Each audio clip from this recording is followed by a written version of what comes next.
Então, eu escrevi um texto que eu chamei de. O título do texto é O Nacionalismo Falso. É só uma thread, não é um artigo, né? São blocos de notas, assim, que eu coloquei no X, que eu disse o seguinte: a diferença fundamental entre os nômades e os povos agrícolas, né, que se desenvolveram, sempre foi a autodeterminação local.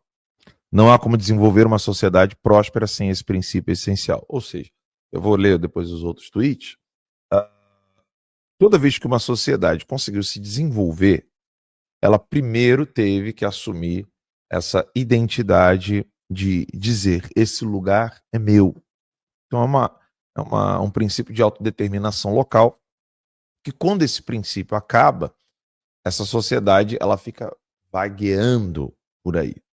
E isso acontece, por exemplo, com a criação de alfavilles da vida. Imagina, você cresceu, por exemplo, o Max cresceu em Bangu, né, Max? Sim. Eu cresci em Morro Agudo até os 5 anos, depois Oswaldo Cruz. Eu sou meio dividido ali. Amo tanto Oswaldo Cruz quanto Morro Agudo lá em Nova Iguaçu.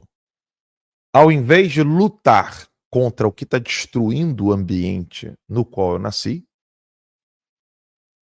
a pessoa acaba movendo-se para outro lugar.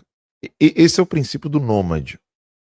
O princípio que realmente cria um desenvolvimento é o contrário do nômade, que é você se estabelecer. Daí que surgem reinos, impérios, civilizações, como foi o caso dos egípcios, o próprio caso dos hebreus. A promessa de Abraão é exatamente essa, né?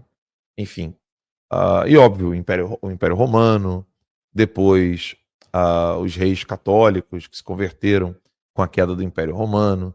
Assim surgiu o que nós chamamos de civilização ocidental com a Idade Média, resgatando.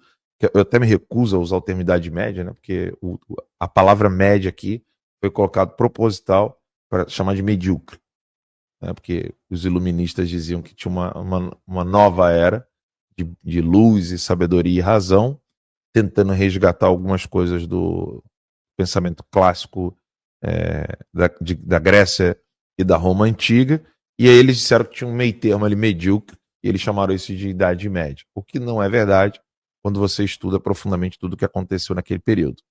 Pois bem, estabelecer-se e dizer: esse lugar é meu, aqui nós temos uma história, é o que faz um povo ficar forte.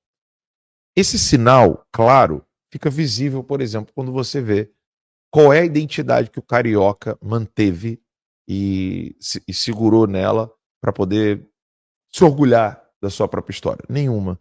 E aí, quando você vai para o sul do Brasil, isso já não existe. Existe uma identidade